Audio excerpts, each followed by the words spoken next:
I had an idea to do a trailer of a fake biopic. I wanted to do a biopic trailer about someone who is alive still, and make up the story completely.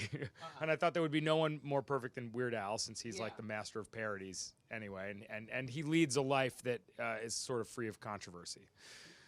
So it would be easy to just like take the leap with him. So I wanted to get Al's blessing to do this. So I reached out to Patton Oswalt, who was a mutual friend. And I said, Patton, could you just, I know you're friends with Al, could you email him and just see if he'd be cool with me doing this?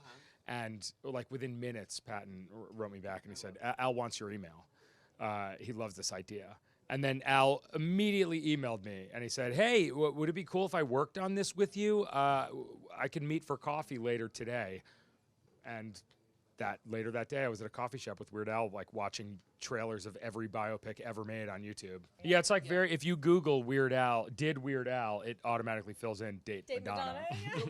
So yeah, it's based on the seed of the idea is that when Al wrote Like a Surgeon, he had heard that Madonna said, when is Weird Al going to parody my song? We took a gigantic leap with that. And it was like, not only did she want him to parody the song, but it's like she will stop at nothing to get it. Yeah, exactly. I didn't even know I could do it, honestly, when I got the email. But I had done things with Funny or Die before. Like, I pitched a big spoof to them that we filmed, and then I did just some drunk history as well. Yeah, I did a few drunk histories, and so I had made kind of friends in that world, and so I'm assuming that's how my name got thrown in the ring, because they're like, actually, she's funny. Have you seen her do comedy? Yeah, so it was a nice change of pace. When Eric and Al, they sent me the script and we Zoomed afterwards, my initial reaction before I read the script and I was like, they want you to play Weird Al, I was like, whoa, what? Surely there are definitely a few people that I could probably think of that would be maybe a closer starting point to that. But then I read the script and I was like, oh, right, like, accuracy is not what we're going for here. That's not the name of the game.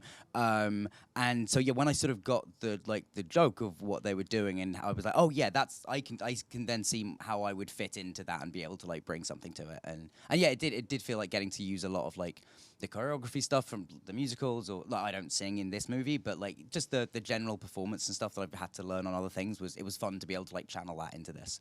Yeah, I mean, it was. I don't actual like proper prep on the film. I don't know how much you got. Yeah, got, like, maybe five weeks of proper prep.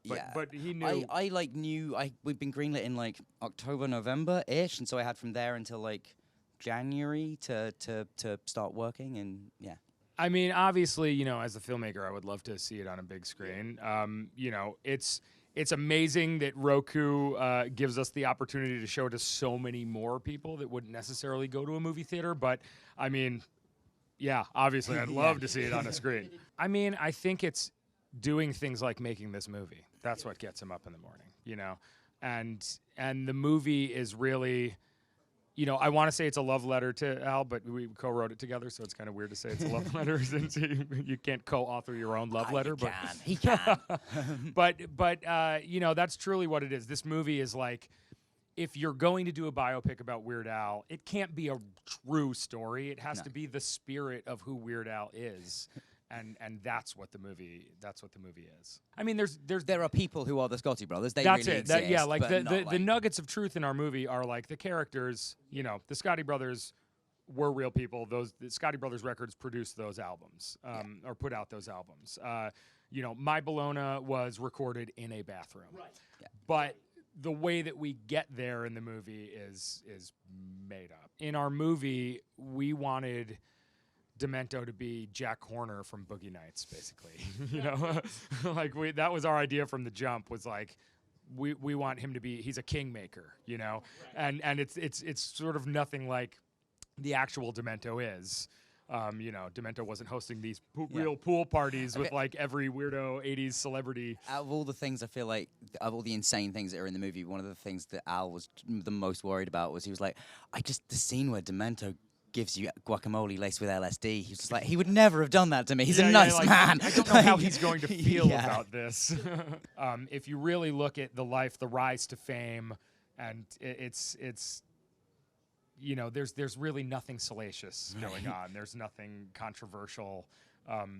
Weird Al's a very kind person. He's a very smart person. He graduated valedictorian of his class 2 years ahead of schedule. Went to school for architecture. His parents were very supportive. They got him accordion lessons. It was a door-to-door accordion salesman. That's in true. reality. Which So is like that amazing checks out. detail. The other details surrounding that incident are Gotcha. definitely dramatized.